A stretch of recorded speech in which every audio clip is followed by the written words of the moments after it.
Oi, pessoal! Hoje nós vamos conversar com o urologista Conrado Menezes sobre saúde masculina. A Sociedade Brasileira de Urologia divulgou, em meados do ano passado, uma pesquisa mostrando que os homens vão ao médico. No entanto, a proporção é muito menor que as mulheres. O que falta ao homem para olhar com mais cuidado a sua saúde? Nós vamos saber disso a partir de agora. Dr. Conrado, seja muito bem-vindo mais uma vez ao canal. Guilherme, obrigado, mais uma vez obrigado pelo convite. Gosto muito de vir aqui porque é uma oportunidade para a gente falar um pouco sobre a saúde do homem, né, as doenças masculinas, que igual você está comentando aí, os homens precisam ouvir um pouco sobre esse assunto. Então, doutor Conrado, eu vou começar pela pergunta que eu fiz na abertura. O que falta ao homem para olhar com mais cuidado à saúde? Eu acredito que o que falta ao homem, na verdade, é ter mais consciência da necessidade de cuidados, né? O homem, ele acaba não indo muito ao médico, e isso acho que vem de uma questão cultural, né? O homem, ele acaba só procurando o médico quando ele já tem um problema, já está com uma dor, alguma coisa que está incomodando. Então é muito importante, inclusive a Sociedade Brasileira de Urologia tem agora algumas ações para trazer o adolescente, né, para o consultório, para começar a fazer essas avaliações de rotina, para a gente começar a avaliar isso desde a época do início da sexualidade, depois avaliar uma questão em relação à fertilidade, na época de fertilização, né, que quer ter filhos, e mais para frente já mantendo esse controle até chegar na época da próstata, que é hoje onde o homem costuma ir, né. Pelo menos essa parte já está começando a melhorar. Mas a gente tem que fazer essa ação desde lá de trás, né, para que o homem ele tenha a mesma cultura de procurar o médico, de detectar os problemas precocemente, assim como a menina vem desde a adolescência no ginecologista. O doutor Conrado, e nessa mesma pesquisa da Sociedade Brasileira de Urologia, eles mostraram que os homens menores de 18 anos, somente 1% consultou com o urologista. O que se pode fazer para mudar esse dado? Como os pais podem ajudar a modificar esses dados, a levar os meninos ao urologista?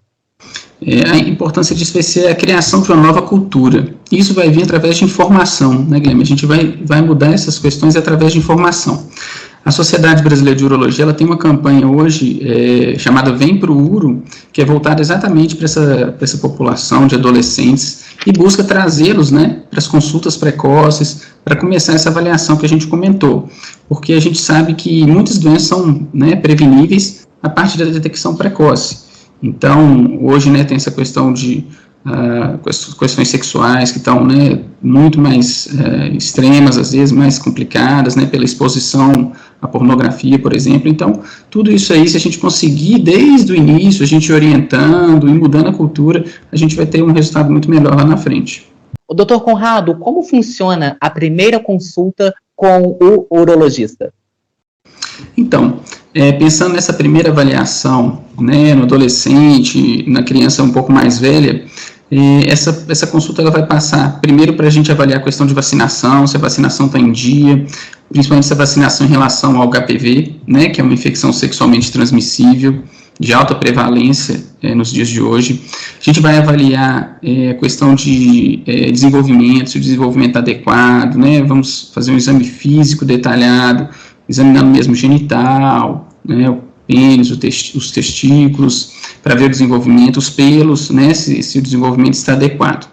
E também, numa idade um pouquinho mais velha, a gente começa também a falar um pouco sobre essa questão, né, da sexualidade, primeiras relações, né, tentando ver um pouco sobre isso também. Então, a primeira consulta ela vai focar muito nessa questão, né, da avaliação física inicial mesmo, de desenvolvimento, nessa questão do histórico vacinal, de vacina, se está tudo em dia, e também dessa iniciação à atividade sexual.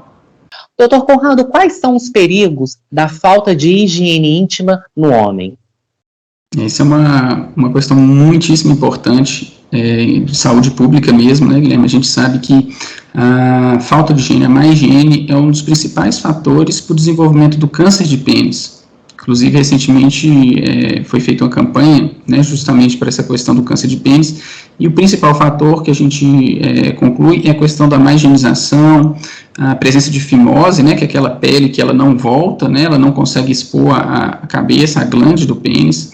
Então, a higienização tem muito a ver com essa questão do câncer de pênis. Além disso, a má higienização, ela também tem a ver com as questões de infecções ali da pele mesmo, com coceiras, as áreas ficam vermelhas, podem dar algumas feridas, e também a questão de infecções sexualmente transmissíveis, né, a questão da falta do uso de camisinha, da higienização pós-relação, então isso tudo pode favorecer essas infecções aí do pênis, além, né, da má higienização levar também ao câncer de pênis, que seria uma questão, né, mais grave ainda.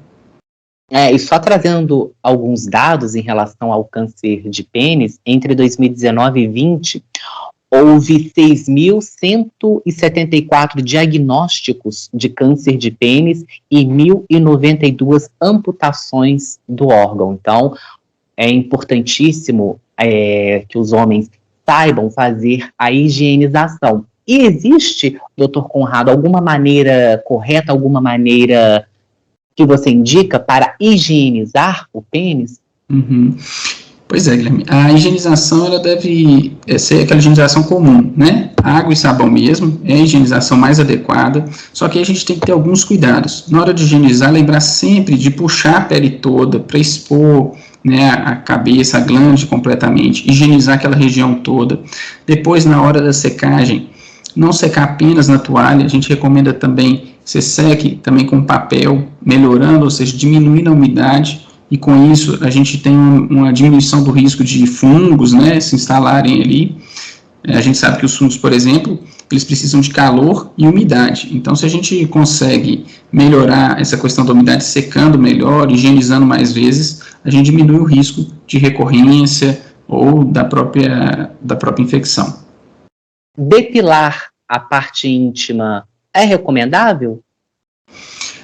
Não tem necessidade assim de fazer a depilação. Agora, quando é feita a depilação, uma coisa importante que a gente orienta é evitar gilete, porque a gilete às vezes pode criar pequenas feridas e aí contaminar a região, né, se tiver uma verruga, às vezes pode contaminar de um lugar para o outro, favorece a ter infecções, né, contaminação de infecções sexualmente transmissíveis. Então a recomendação é fazer tonsura, que seria aquele corte com a tesoura bem rente. Esse é o melhor tipo que a gente recomenda. Pode usar também máquina, né, que tem menos risco, mas evitar a gilete, porque a gilete às vezes acaba cortando, machucando, pode ter alguma infecção. Quais são os perigos da fimose na idade adulta para o homem?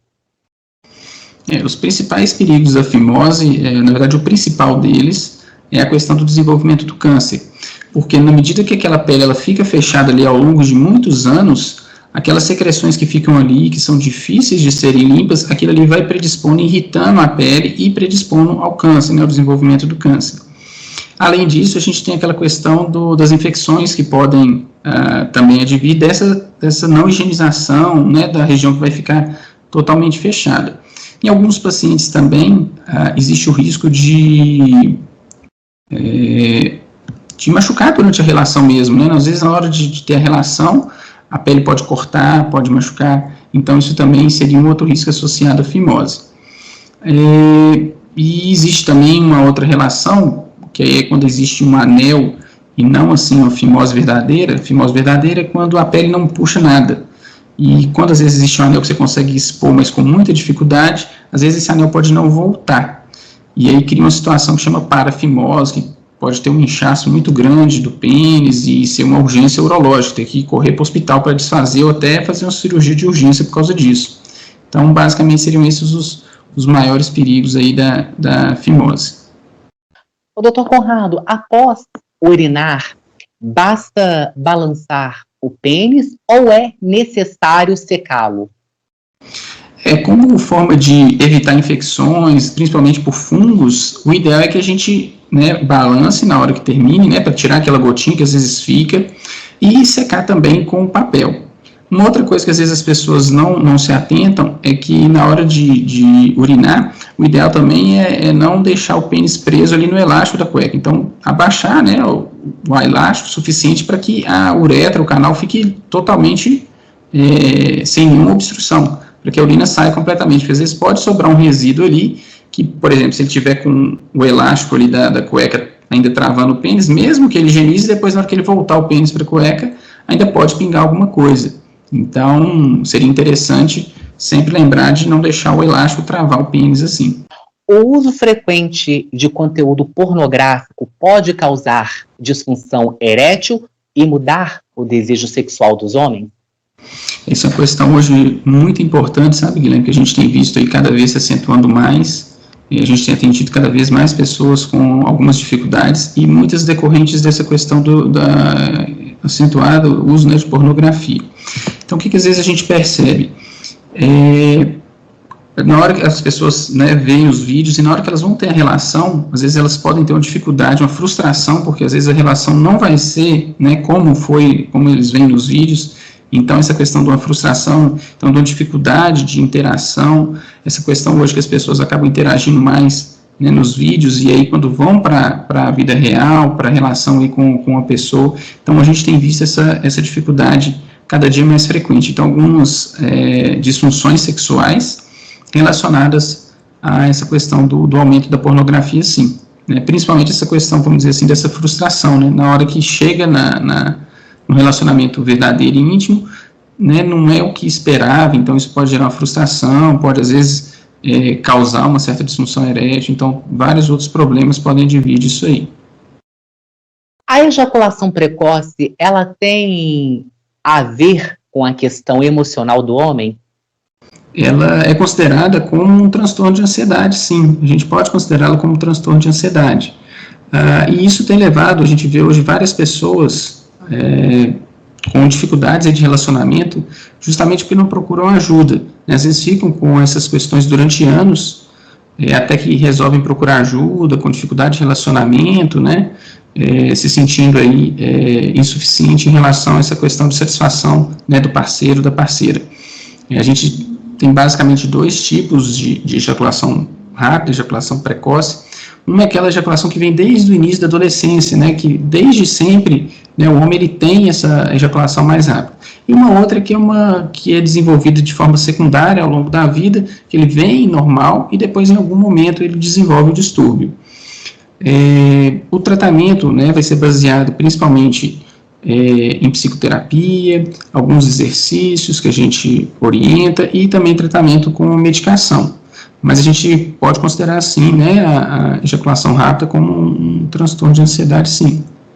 E que tem tratamento, né, e que tem uma melhora, as pessoas têm uma melhora, e muitas pessoas às vezes ficam anos sem ter um relacionamento satisfatório, por causa às vezes de vergonha de vir ao médico, né. Então é um problema que tem um tratamento, tem uma forma de ser resolvido, e deve ser procurada ajuda, sim. Quando o homem sente a dor na ejaculação, pode ser um indicativo de quê? Realmente é um sintoma que para a gente é muito clássico, assim. Ele está frequentemente, a dor de ejaculação, frequentemente associado a infecções na próstata. Então, chama sempre atenção para a gente. Às vezes a pessoa vem bem e depois começa a ter uma ardor para urinar, às vezes desenvolve um aumento da frequência a urinar, e associado a isso também uma dor para ejacular, uma dor logo após o orgasmo, né? Durante o orgasmo ou logo após, fica aquele ardor no canal. Então, isso tudo chama atenção para a gente de poder se tratar de uma infecção da próstata. Não necessariamente, sem relação com a questão de câncer mesmo, só uma infecção, normalmente causada por bactérias, mas chama atenção para a gente, Guilherme, isso aí é clássico, assim, essa dor para ejacular em alguma coisa relacionada à próstata mesmo. E existe alguma relação entre infecção urinária e a próstata? Existe, sim. A gente sabe que infecções urinárias nos homens, elas são menos frequentes que nas mulheres. E ela começa a ficar mais frequente à medida que o homem vai ficando mais velho. E aí é onde a gente vê a relação da infecção com a próstata. Por quê? À medida que o homem vai envelhecendo, há uma tendência da próstata ir se desenvolvendo e aumentando de tamanho, causando o que a gente chama de hiperplasia prostática benigna, e isso vai levar, às vezes, a uma dificuldade de esvaziamento, um jato mais fraco, um esvaziamento incompleto, ou seja, às vezes a pessoa não vai conseguir esvaziar totalmente. Isso vão ser fatores para causar infecção urinária. Então, essa retenção urinária, né, esse esvaziamento não adequado, essa maior dificuldade, isso vai acabar causando uma infecção, e infecção urinária ou até infecção na própria próstata. Então, é muito comum a gente ver esses quadros de infecções à medida que a idade vai chegando. Ô, doutor Conrado, o autoexame nos testículos, ele pode ajudar na prevenção do câncer. Como fazê-lo e de quanto em quanto tempo? Uhum. O autoexame do testículo, a gente vai recomendar ele mais, Guilherme, principalmente na faixa etária mais relacionada ao câncer de testículo, que é ali, né, entre 15 e 25, 30 anos mais ou menos.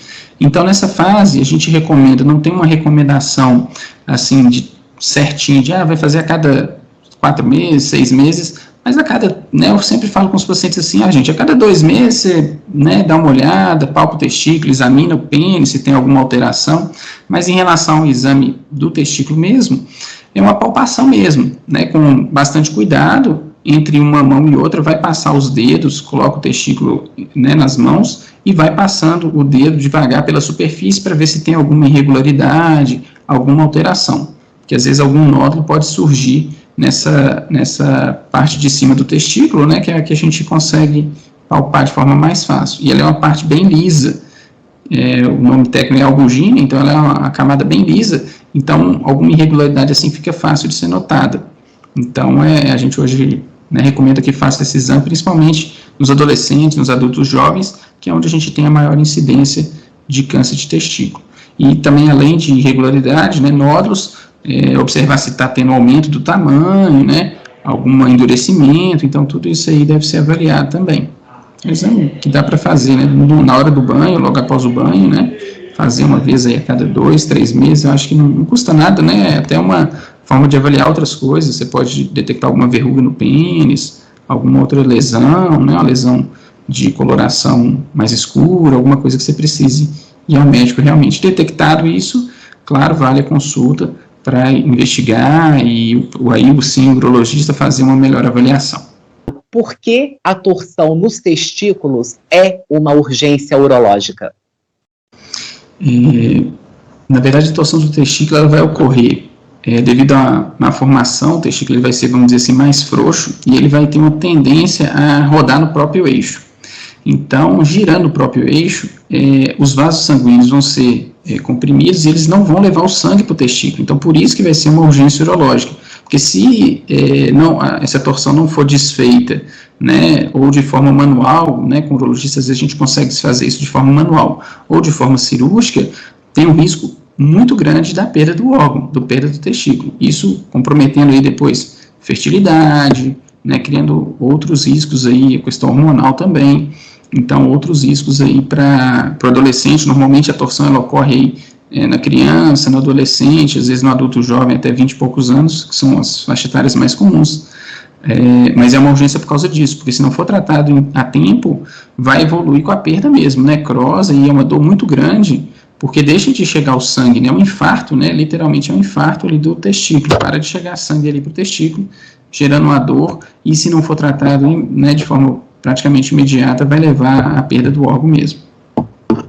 Você falou em infertilidade, porque o uso de anabolizantes, eles podem causar infertilidade ao homem? Essa é uma ótima pergunta, e é o que a gente tem visto cada dia mais frequentemente.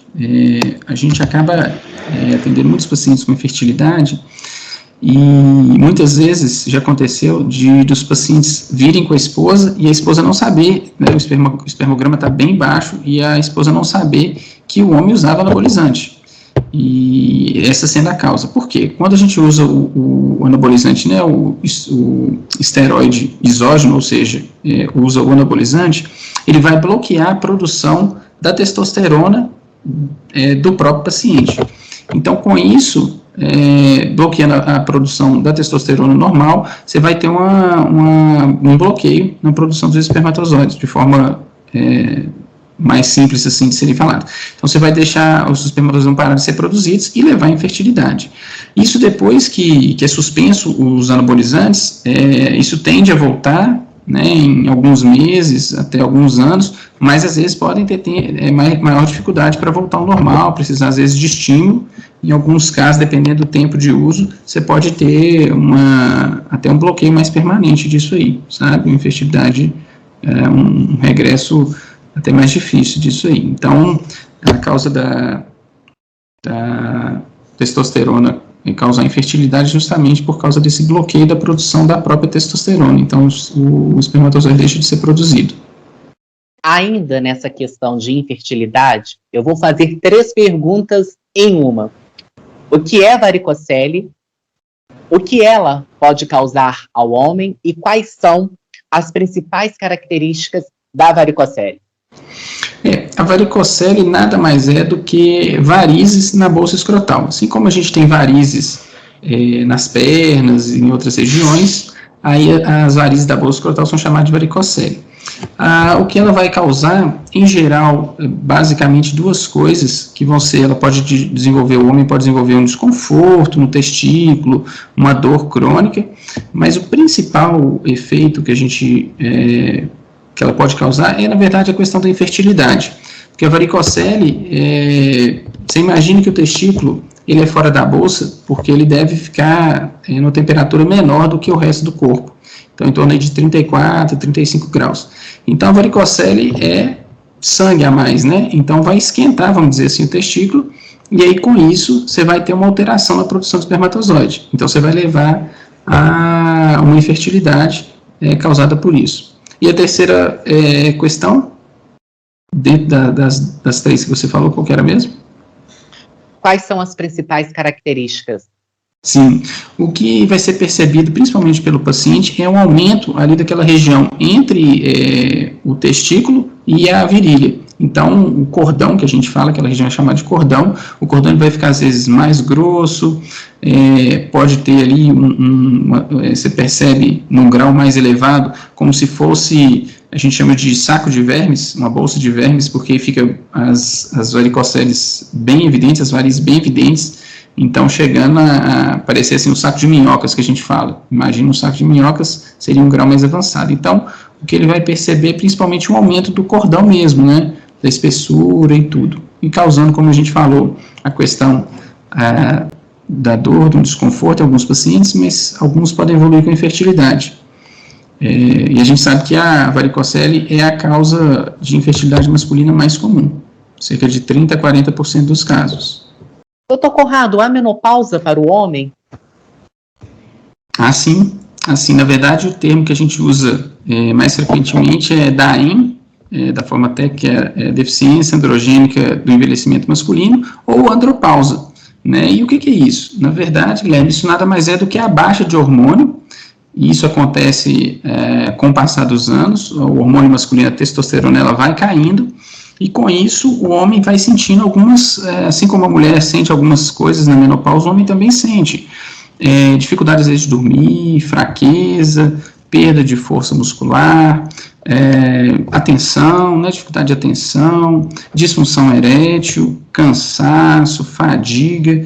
Então isso tudo leva a uma piora da qualidade de vida do homem e com necessidade de tratamento, né, que é a reposição da testosterona. E existe a hora certa para essa reposição hormonal? Não tem hora certa. Na verdade, ela vai ser baseada em critérios clínicos, que são esses sintomas, né, que a gente acabou de comentar, e o mais, que chama mais atenção, que aí o homem acaba vindo procurar por causa de uma disfunção erétil, né, tem uma impotência, uma disfunção erétil, isso vai chamar a atenção dele para procurar ajuda, então talvez seja o principal sintoma que a gente vê no dia a dia, além dessa questão que a gente falou do cansaço, fadiga, entre outros, e aí a partir daí sim a gente vai fazer uma dosagem do hormônio, e se o hormônio estiver alterado, a gente vai fazer uma reposição, mas não existe assim, a partir de tantos anos, né, a gente tem que começar a dosar, ou a gente tem que começar a fazer uma reposição. Isso vai ser individualizado de acordo com os sintomas, caso a caso mesmo. E dá para levar a vida normal, se assim posso colocar, sem fazer a reposição hormonal? Assim, a maioria dos homens não tem necessidade de reposição. Então, tem vidas aí ativas e com bastante atividade física e sem precisar de reposição. Uma outra coisa que é importante a gente ressaltar também, que é o seguinte, às vezes a gente vê as pessoas assim, mas eu estou cansado, eu não estou dando conta de fazer as coisas, estou com disfunção, mas aí você pergunta se a pessoa faz uma atividade física? Não, sedentário completo. Se tem uma dieta adequada? Não tem. Está acima do peso, estressado no trabalho, trabalhando 12, 15 horas por dia.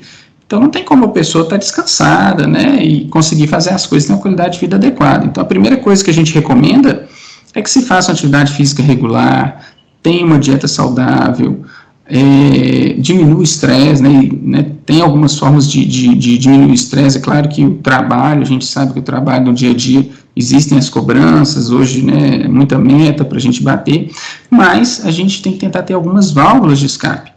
E isso vai ser importante, às vezes, através de oração, rezar, tem gente que medita, então várias formas, algum hobby, então cada um vai desenvolver alguma forma para que diminua esse estresse no dia a dia, associado isso a uma atividade física regular e uma dieta saudável. A testosterona se mantém alta por um bom tempo. Aí, respondendo a sua pergunta, sem necessidade de uma reposição, né? Então, não deixar de fazer atividade física. Eu falo isso muito com os pacientes. Às vezes o paciente chega aqui, eu tô assim, tô meio baixo, assim, e atividade física? Não estou fazendo. Eu falei, então a receita de hoje é isso aqui, atividade física. Depois a gente vê o que a gente vai fazer. Primeiro vamos fazer uma atividade física regular e depois a gente conversa mais um pouco também. Então, acho que é muito válido a gente incentivar esses hábitos saudáveis. Muitas vezes isso aí já consegue resolver, mantém a testosterona no nível melhor. Então, isso é muito importante. Dr. Conrado, eu quero muito agradecer a sua presença mais uma vez aqui no canal. Muito obrigado. Guilherme, eu que agradeço mais uma vez. Fico muito satisfeito de contribuir com o seu canal. O seu canal é muito bacana. E levar informação para os homens, né? A gente precisa melhorar essa cultura, trazer o homem, né, para as consultas de rotina, para criar esse hábito, para que a gente não tenha a detecção de doenças, né, numa fase mais avançada. É muito importante que o homem faça essa prevenção. Isso é fundamental para a gente. E obrigado pela oportunidade de falar um pouco sobre isso, que é o meu dia a dia, né? Eu fico muito feliz quando eu posso compartilhar isso com as outras pessoas. Obrigado. Eu quem agradeço ao Dr. Conrado e a você aí de casa que me acompanhou nesta entrevista, aquele agradecimento sempre muito especial. Se você gostou, dê o seu joinha e, por favor, inscreva-se no canal. Na próxima semana, se Deus quiser, estaremos de volta com outra entrevista. Um abraço e até lá!